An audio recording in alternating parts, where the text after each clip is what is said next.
हजरात एक ज़रूरी ऐलान सुनो।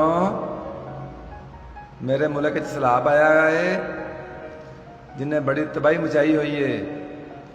इस सैलाब की वजह तो हर चीज़ महंगी हो गई है।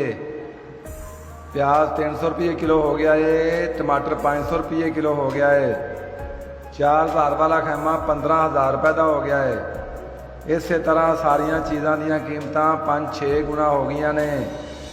मेरे पाकिस्तानी भराओ, ये तुहाडे वास्ते एक सुनहरी मौका है। जे तुहाडे कोल कंबल, खेस, चादरां, कोई पाटे पुराने कपड़े अजाफी मौजूद ने, वो तुसी 4-5 गुना वध रेट से बेच सकते हो।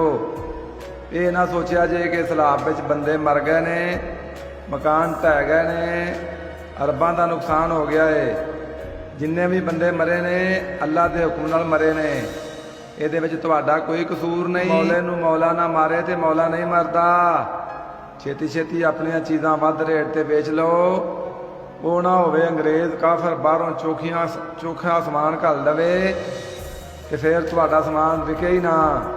ਕਿਉਂਕਿ ਅੰਗਰੇਜ਼ ਕਾਫਰ ਦੀਆਂ ਚੀਜ਼ਾਂ ਦਾ ਇੱਕ ਬੜਾ ਵੱਡਾ ਨੁਕਸਾਨ ਹੈ ਕਿ ਜਦੋਂ ਵੀ ਉਹਨਾਂ ਤੇ ਕੋਈ ਮੁਸੀਬਤ ਆਉਂਦੀ ਏ ਤੇ ਉਹਨਾਂ ਦੀਆਂ ਚੀਜ਼ਾਂ ਦਾ ਰੇਟ अद्धा रह जाता है। तो साड़ियाँ चीज़ां अल्लाह के फजल नाल हाई क्वालिटी दियां ने। इन्हां दियां कीमतां मुसीबत वेले घर पईयां दियां 4-5 गुना वध जांदियां ने। लिहाजा तुसी इंसानी हमदर्दी दे चक्करां 'च ना पिया जे। इस मौके तो फायदा उठाओ ते नाले उमरे भी खुले हुए ने। इस कमाई नाल तुसी उमरा भी कर सकते हो। ये सैलाब रोज़ रोज़ जे आउणा, फिर साल बाद ये मौका मिलना जे। हो सकता है उदों तक जिंदगी रवे ना रवे। पहले भी साडे पाकिस्तानी भरावां ने बड़ा फायदा उठाया सी। करोना के दिनों में 10 रुपए का मास्क 150 रुपए का दिता सी ते अज वो बड़े सौखे ने।